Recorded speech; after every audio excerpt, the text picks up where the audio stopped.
This video explains the 2026 to 2027 tax treatment of hybrid cars and vans. It starts by separating mild, self-charging and plug-in hybrids, using official CO2 emissions and approved electric range.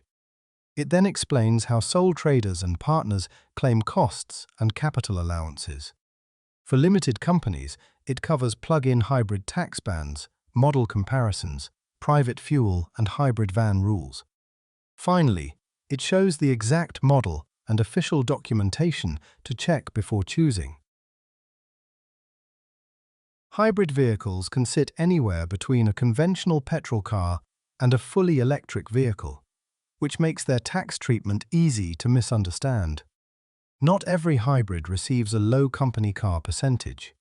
The exact result depends on the type of hybrid, its official CO2 emissions, its approved electric range, its list price, and whether it is legally a car or a van.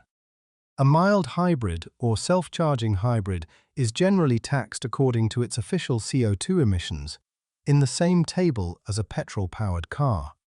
The special electric range bands apply where a plug-in hybrid has official emissions between 1 and 50 grams of CO2 per kilometre. A longer approved zero-emission range can produce a lower benefit percentage. The approved figure must come from the vehicle's official documentation, not an owner's real-world estimate. For a sole trader or individual partner, private use of a hybrid does not create a benefit-in-kind charge for the owner. The business instead removes the private share from its claim. The business may use the actual cost method or, where eligible, simplified mileage. For 2026 to 2027, simplified mileage is 55 pence for the first 10,000 business miles and 25 pence after that. The same vehicle costs cannot also be claimed separately when simplified mileage is used. When actual costs are used, a hybrid car emitting 50 grams of CO2 per kilometre or less normally enters the 14% main rate pool. A hybrid car above 50 grams normally enters the 6% special rate pool. A hybrid does not receive the 100% first-year allowance reserved for a qualifying new and unused zero-emission car. For a sole trader or partnership, private use restricts the capital allowance claim. For 2026 to 2027, a car emitting between 1 and 50 grams per kilometre uses a percentage based on its approved electric range. At least 130 miles gives 4%. A range from 70 to 129 miles gives 7%. A range from 40 to 69 miles gives 10%. A range from 30 to 39 miles gives 14%. A range below 30 miles gives 16%. This means range can materially change the tax cost even where list prices and CO2 figures are similar. Consider a plug-in hybrid with a £45,000 tax list price, official emissions of 40 grams per kilometre, and an approved electric range of 50 miles. The percentage is 10%, producing a taxable benefit of £4,500. A basic rate taxpayer pays £900. A higher rate taxpayer pays £1,800.